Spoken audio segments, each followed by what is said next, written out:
The race for the playoffs is front and center this week. And here's a look at the AFC contenders. And it's not just who is in or out, but how the seeding shakes out. What a great time of year. It's the Browns going up against the Jaguars. So for the call of this Week 13 matchup, let's bring in our commentary team, Brandon Godden and Charles Davis. Larry, we welcome our viewers to Duval County, the northern part of Florida, and the largest city in the Sunshine State, as EA Sports coverage of the NFL takes us to Everbank Field here in Jacksonville. Tonight, we wrap up the first 13 weeks of the season with a good Monday nighter between the Cleveland Browns and the Jacksonville Jaguars. Alongside my partner, Charles Davis, I'm Brandon Gaudin. Charles, you look at this Jaguar team. They come in off a loss last time out, but they've been playing better than 500 ball the last couple months. 5 wins in their last 8 games. Meanwhile, for the Browns here, they come in playing pretty well. 6-3 in their last 9 games. The bye weeks are over. It's all about football all the time as we're underway here in Week 13. This is fielded at the goal line. And he will be brought down here at about the 17-yard line. So here's the first drive now for the Jags. They'll be led out by their quarterback out of Central Florida. It's Blake Bortles. I can't help but chuckle because I always remember when Blake Bortles got drafted as the 3rd pick in the draft, the year he came out of UCF. So many people were in shock. They couldn't believe that the Jacksonville Jaguars had not tipped their hand ahead of time. I think they were very happy to get him once they did. And they'll go on the ground. And a short pickup there as he'll take this up to right around the 20. A gain of 3, 2nd down. Now look at the starting unit, and here's to you, Mr. Robinson. Oh, I like that one. Allen Robinson, I love coming out of Penn State. Everyone kept telling me he's not fast enough, and I kept pointing to the film and saying yes, but he catches everything. He's definitely a threat. See if they stay on the ground for 2nd down.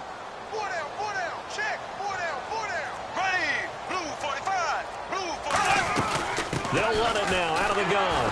And he's going to lose yardage here. Back to his own 18. He lost 2 there. And it's 3rd down.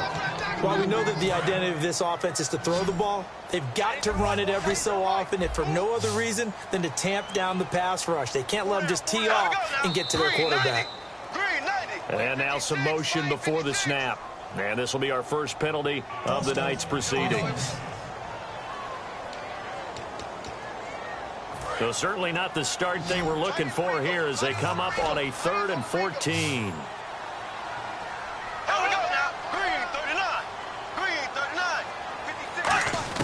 On 3rd and long, it's Bortles. He's going to loft one and got his man complete. The 30. Touchdown, Jaguars. Allen Robinson, 87 yards. And the Jags have taken the early lead. Not a bad way to start it. And I think that was part of their script because so many teams script their opening possessions, and whether it's just that possession or even deeper into the half, sometimes there's 15 to 30 plays. That had to be one in there where they call a shot play. Go for the big one, and they got it done. That's fielded in the end zone. And he'll bring it a few past the 20 to the 23-yard line. So here come the Browns for their first drive on offense. And leading them out there, we get a look at their 6'3" quarterback.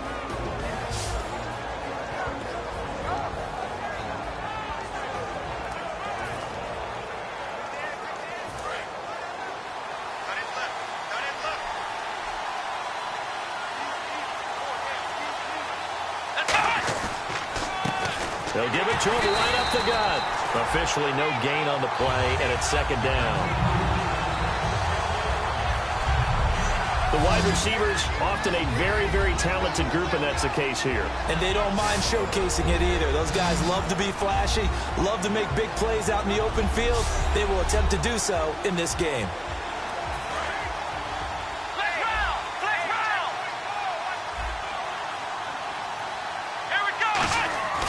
Now he'll look to throw here on 2nd and 10. And the hit jarred it loose. It's incomplete.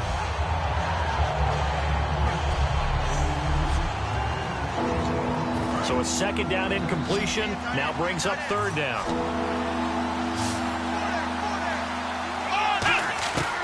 Now a shotgun snap as they'll look to throw. And he comes back with one complete. It's a gain of 17, and it'll give them a first down. Well, we saw the practice film this week. They wanted to focus on these intermediate passing plays, and it paid off there. And they took that focus not just to the practice field, but in the film room to show the guys exactly what they wanted, what types of looks they should expect to get, and how they would beat those coverages each and every time, and it paid off on that play. And when all else fails as a defender, when you're not there in the coverage, your best friend is exactly what we saw there. A big play shot taken by the offense. Unfortunately, it ended in a big drop. And he finds a man on a crossing route. He got 18 yards out of that one, and it gets him a new set of downs. An ex-teammate used to tell me all the time, I hate experienced quarterbacks because no matter what, you really can't hide what you're doing. And I think that right there, he knew right away where the blitz was coming from, where his primary guy was going to be, and he ended up going to a secondary target for a nice game. I was just going to ask you, that wasn't the primary target. He's so good at that, isn't he? I think he knew right away that he wasn't going to get to his primary guy. I think he read that as soon as he got to the line of scrimmage, knew where the pressure was going to come from, and said, I know how to beat that, and that's what he did. No gain on the play there, so that doesn't help. Now they're looking up at a 3rd and 9 situation. Now play number 7 of this drive, but it's a tough 3rd and 9. Now they'll throw here out of the gun. And he takes a shot on the release as this will be incomplete. 3rd down is a down. Both sides know they absolutely have to win. And the name of the game for the defense is pressure on the quarterback. But pressure on the quarterback with contact, that's how you end up winning it. And a bit of a mistake there. This is well into the end zone for a touchback. The Browns defense getting ready. And last time out they got scored against. Their offense hasn't given them any help to this point. So maybe they need a stop here.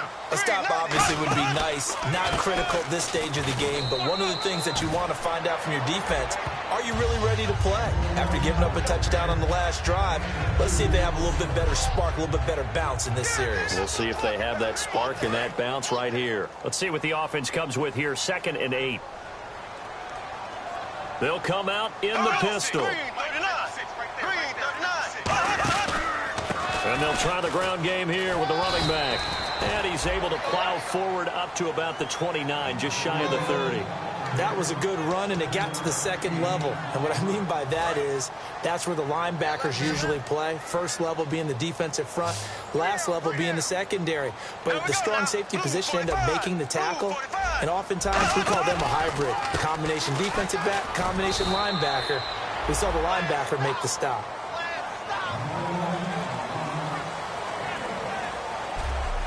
So we played 1 quarter here on a Monday night. The Jaguars have the early lead here. More from Jacksonville after this. Alongside the former defensive back Charles Davis, I'm Brandon Gaudin. It's Jaguar football as we begin quarter number 2. They are, however, facing a 4th down situation.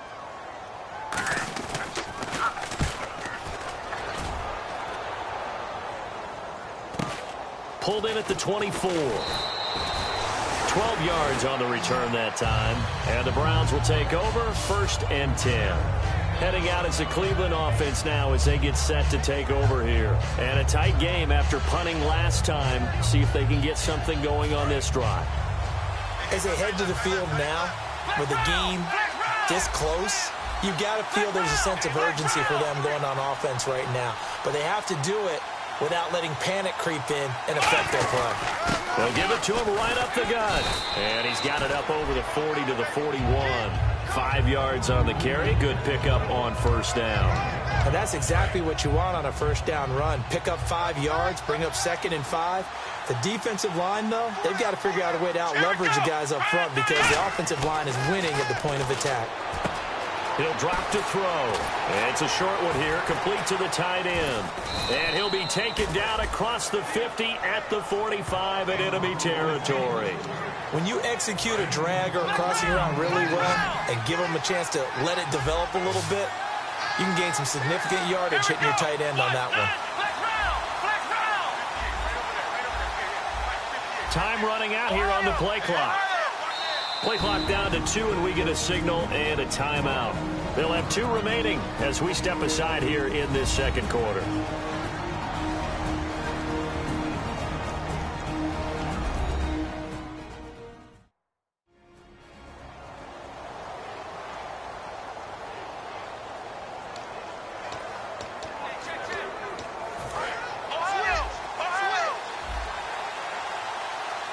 They'll come out in the pistol.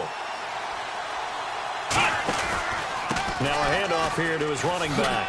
And he's going to be stopped at about the 37. Just what you want on a first down run. Call it 8 yards. And it's 2nd and 2. Some runs are blocked so well, you almost forget that someone has to carry the ball to gain the yardage. The leverage by the offensive line to create space up front, really well done. And he's going to get this inside the 30. A nice pick up there, 10 yards, and it'll move the sticks. I know exactly what's going to be said about that play from the defensive perspective. What's that? That's why I tell all you guys we need more than one tackler to the ball. He broke the first tackle. Luckily enough, there were more people there to get him down. A loss of a full 3 yards, and now it's 2nd down. Dante Fowler just made a play that he could be really proud of there. Nice tackle for loss. And what a relief it is for him to be back on an NFL field after missing his entire rookie season with a knee injury. I think the entire defensive unit is relieved that he's out there. The reception good for 7. It's 3rd down. So completion on 2nd down, that brings up 3rd.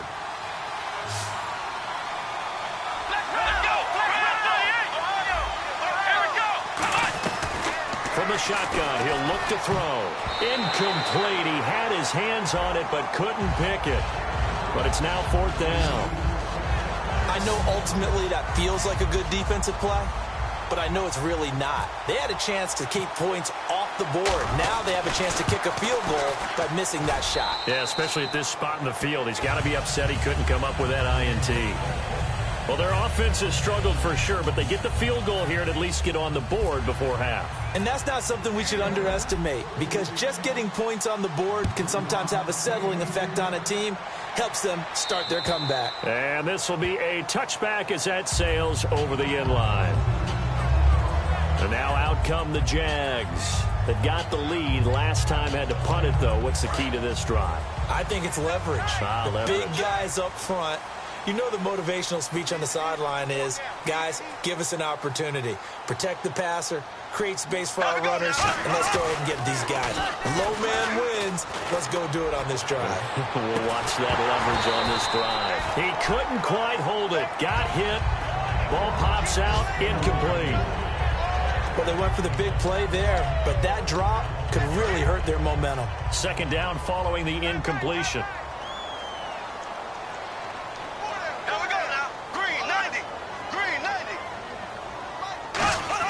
Back to the air on 2nd down. It's Bortles.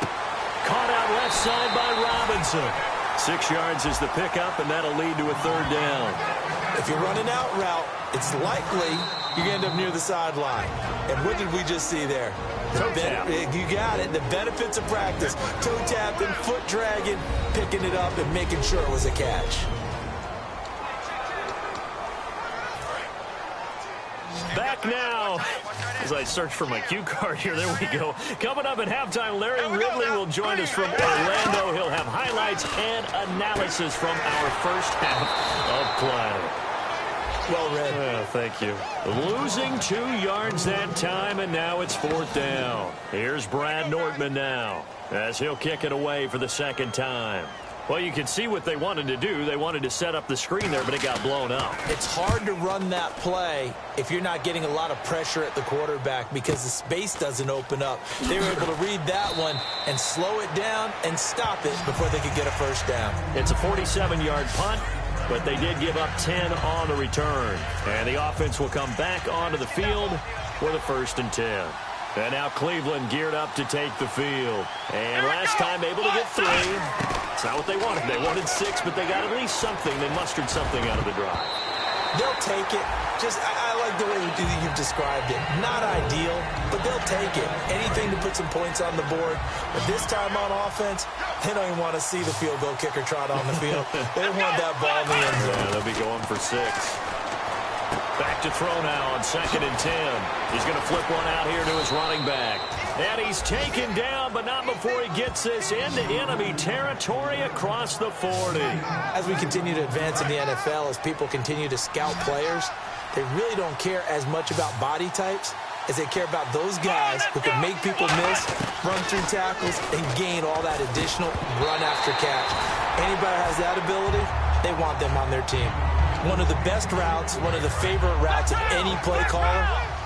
He just ran that one. Nice little angle route. That's supposed to be a catch, and usually it is, and the running back dropped it. Yeah, I mean, he's a running back, but he's got hands. He should have caught it. And this time he's got the hook up. It's complete. It's a gain of 11 yards that time, and it produces a new set of downs. Looking to speed things up here, going with some tempo.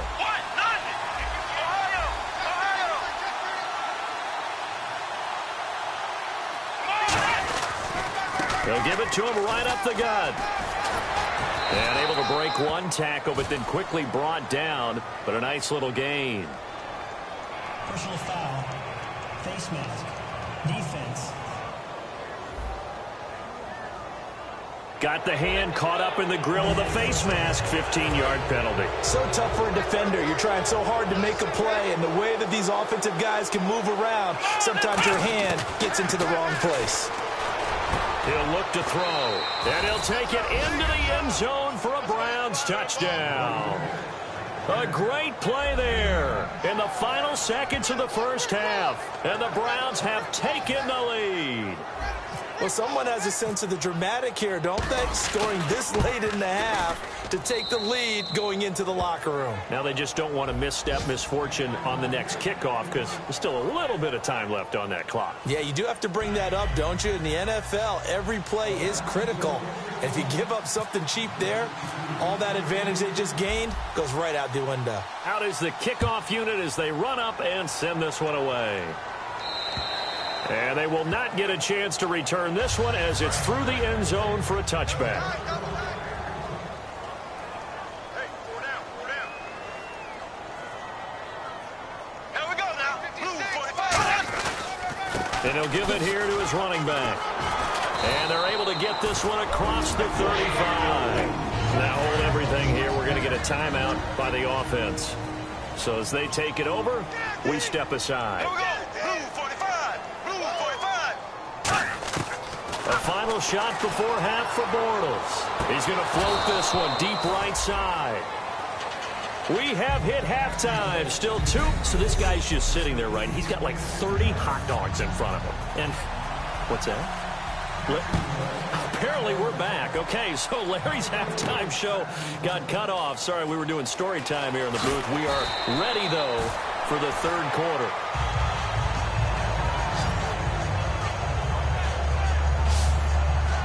And here comes the Jags defense as they get back out there. They're losing here as we begin the third quarter, trying to stop this from being a bigger deficit.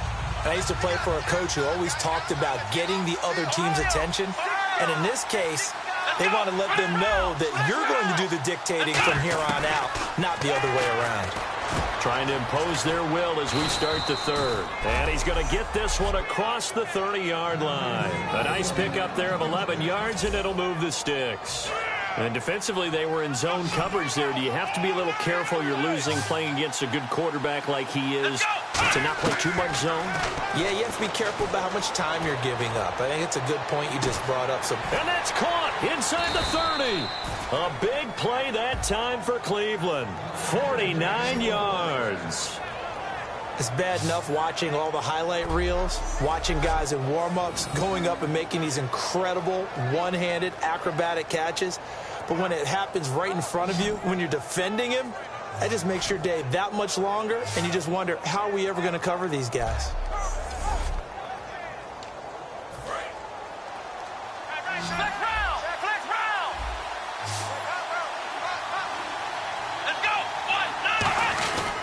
And to give this time to the tailback.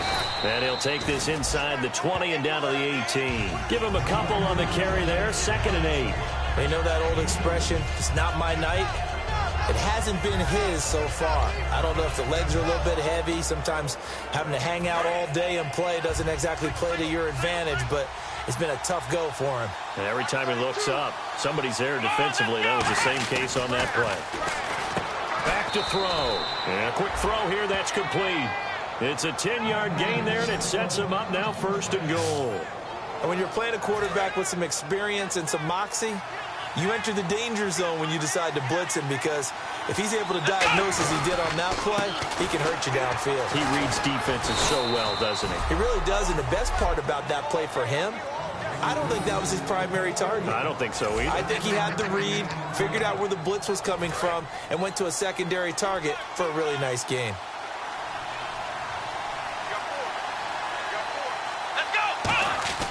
Back to throw here.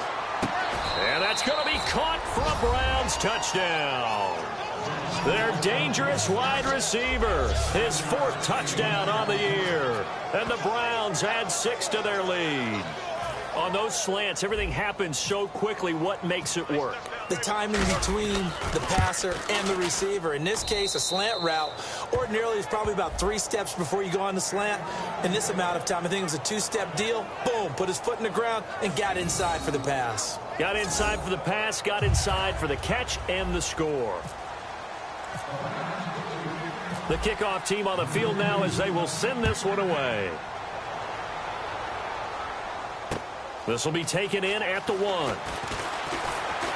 And he'll get across the 20 before he's brought down at about the 23-yard line. Now we take a glance at the offense as they work their way back out for their first possession of the second half. They're down in this game. A chance for the offense, though, to put something on the board, get some momentum here in half 2.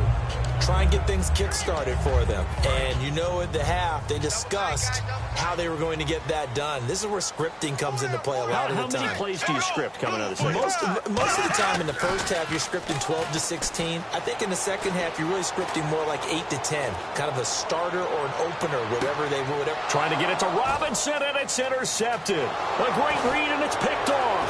And he'll get this back across the midfield stripe and down to the 47-yard line. That's a drive killer right there. Not a really confident throw either. This one was kind of up for grabs, and it's going to come down the hands of the wrong team. And now Cleveland geared up to take the field. And they were able to punch it in the end zone last time. They'll be looking to do that again here for the defense. Obviously, they'll be looking to stop them from punching it back in the end zone. It always is punch-counter-punch, isn't it? And which team has the advantage? Well, let's just go back. Last time on offense, they rolled downfield, got into a good rhythm. You can see a little more bounce in and out of the huddle. You can see the sideline really get into the game. So defensively, you're thinking to yourself, how do we take that away from them? How do we get the advantage back? Let's see what they come up with. I think pressure is always the first way to go. You love pressure. I love it. We'll see if they dial it up this drive. Here we go. Brand 38. Brand 38. Right over there. Right over there. And 2nd and 10. He'll look to throw again. And they're going to bring him down. Back across midfield at the 45. Dante Fowler. He's the one to get him, and that's sack number 7 for him on the year. Well, it was 2nd long. Now it's 3rd and even longer. They're going in the wrong direction here. Because they're moving exactly the way they want to, but you're exactly right. Definitely going in the wrong direction for the offensive guys. Now on 3rd and long, they'll look to throw. Oh, he's got a man wide open, complete. A big 3rd down conversion with a gain of 28. And a good quarterback facing zone coverage. If he has just a little bit of time to survey the scene, that's what's going to happen. No doubt about it. If there's no pressure, he's going to continue to pick them apart because he'll have all that time to find someone open downfield. You can only cover for so long. So maybe they want to go to a zone blitz scheme, get a little bit more pressure. Remember when Carolina did that against Denver? They lost the game ultimately. They dropped the defensive end out, and he ended up with an interception in that game in Super Bowl 50. Maybe some sort of scheme like that to try and get more pressure at the passer. Looking middle, and that's complete. And he doesn't quite make it. They do stop him, but he gets it all the way down to the 1. And the defense with their backs against the wall a little bit here as the offense is in the red zone.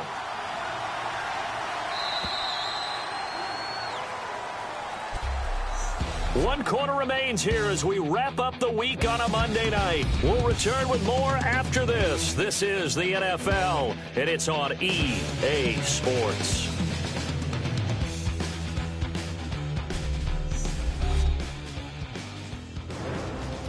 back now in Jacksonville. It's the Browns football, and they've got the lead here as we start quarter number 4.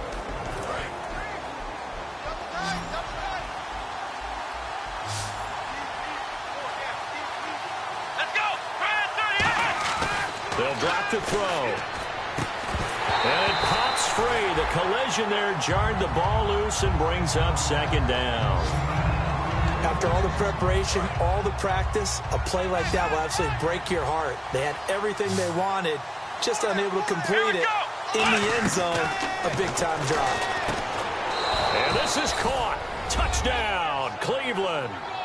A great effort there. His 4th touchdown on the year. And the Browns add on to their lead. So 2nd and goal there from the 1. They go to the air. And the perfect down to throw the football in this sequence. 2nd down is always kind of that. Do they throw it? Do they run it? They worked it out to perfection on that one by throwing it into the end zone. So that winds up a 7-play drive all told. And it ends with a touchdown for Cleveland. The Browns kicking team out there now as they'll send this one away. And this will not be returnable. It's out of the back of the end zone for a touchback. And out now comes Jacksonville as they get ready to go. And last time, 1-play interception. So this offense, they should be fresh. That's a good way of putting it. And I can't wait to see what they decide to do with play calling. Because a 1-play drive where you throw an interception, a lot of people think the very next time out, run the football, don't give them a chance. Maybe play action? I think maybe you go play action, show your quarterback, get a little confidence in him, and let him fling another one. Give him 10 yards on the pickup, and it'll be 2nd and very short. So they complete the pass, and now they face a 2nd down. Seeing that play and understand just how tough it is to cover tight ends, especially the ones running around the NFL nowadays, makes me glad I didn't make it in that league. I would have had a really difficult time. But now you get to sit up here with me. Yeah, and that's fun, isn't it? And what a really nice game right there on 1st down for them. Brings up a nice 2nd down for them. In recent years, the slot receivers really gained stature in the NFL because they can do so many things. Yes, they can line up wide like your normal wide receiver, but they have that kind of courage and toughness to run routes in the middle of the field and become dependable targets for their quarterbacks and move the sticks. Those guys are worth their weight in gold. That was a nicely run slant route, and what the receiver's trying to do is make the defender think he's going upfield for a deeper route, and then breaks it off, usually after about 3 to 4 steps, and cuts towards the middle of the field. And now what he's trying to do is use his body to keep the defender away from the football and get the quarterback a really nice target. Throws a quick hitter on the slant. That's complete. 13 yards there on the pickup, and it'll give the Jags a 1st down. And there's a completion to the tight end. And look at the size of these players nowadays. At that spot, 6'4", 6'5", and up. A lot of guys used to be basketball players, somehow came back to football. And that's really good for the game of football. You're getting better athleticism, great hand-eye coordination, guys who know how to control their bodies when they run their routes. Offense. And that right there will set them back a bit on the offensive holding penalty. And you know who you want to pressure after a penalty like that? The guy who just committed the foul. You want to see if he's going to keep his head down or if he's going to get his head right back into the game. I'd send a blitz at him right away and see if he holds up. So now a 1st and 20. Single receiver. Hey, you're on an island over there. Single receiver. Again, we'll see the pistol here. 3 and 39. Again, they'll throw with Bortles. Finding time. It's a short one here, complete to his tight end. Only 2 yards on the completion. It's 2nd down.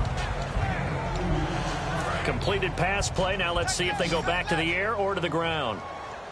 Hey, we got 4. We got 4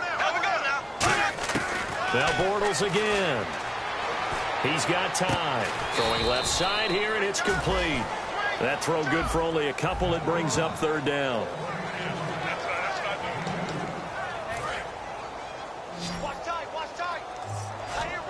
So it's 3rd and long, and defensively not a real surprise. They're in the dime. On 3rd and long, it's Bortles. And he's got his big tight end over the middle, complete.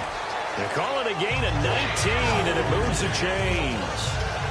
Well, clearly one of his advantages as a passer is his height. Sit back in the pocket, fired over the middle. That makes things tougher defensively, doesn't it? It really does, because your goal is to move the quarterback off his initial spot when he gets his drop back completed.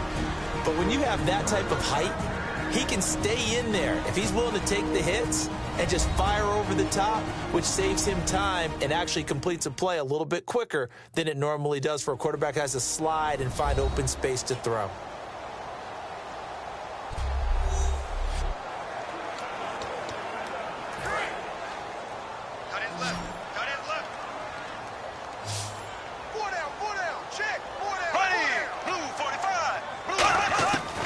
First and 10. Here's Bortles.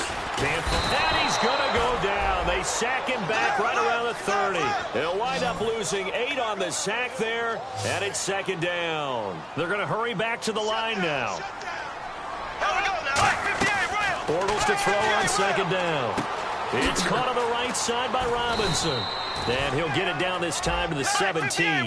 They get 11 back on that one. It leads to third down. It looks like a nickel set now for the Browns on third down. Throwing his Bortles on third down. And he fires one that's intercepted. A great read, and it's picked off. And the return just out across the 15 to the 16-yard line. This defensive pressure has been constant all game long. The pass rush, the coverage, they've all been excellent, and now they'll tack on an interception here as this one continues to slip just further and further out of hand.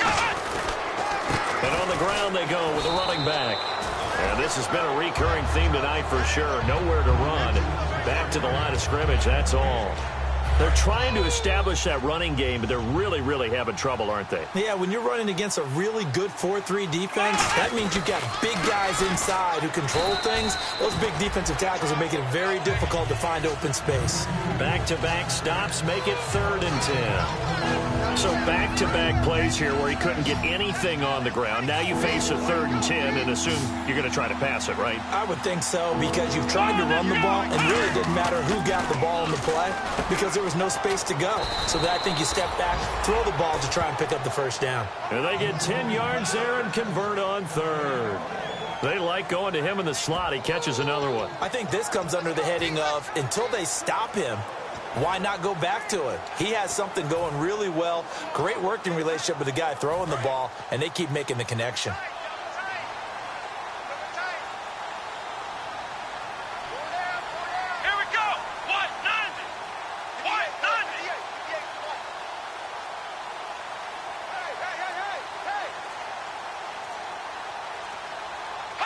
Defense still with 3 timeouts. We'll see if they want to use them here as the kneel down comes.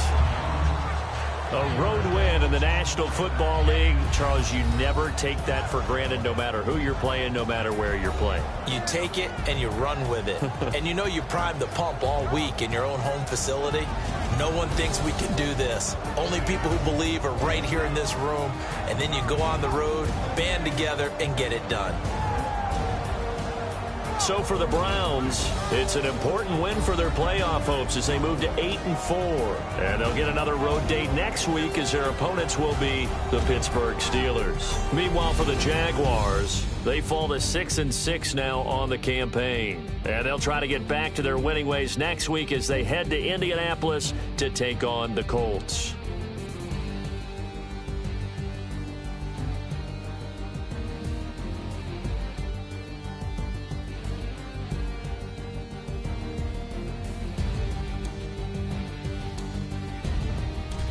So that'll just about do it for Charles Davis. I'm Brandon Gaudin. You've been watching the NFL on EA Sports. For more, log on to easports.com. From Jacksonville, good night, everybody.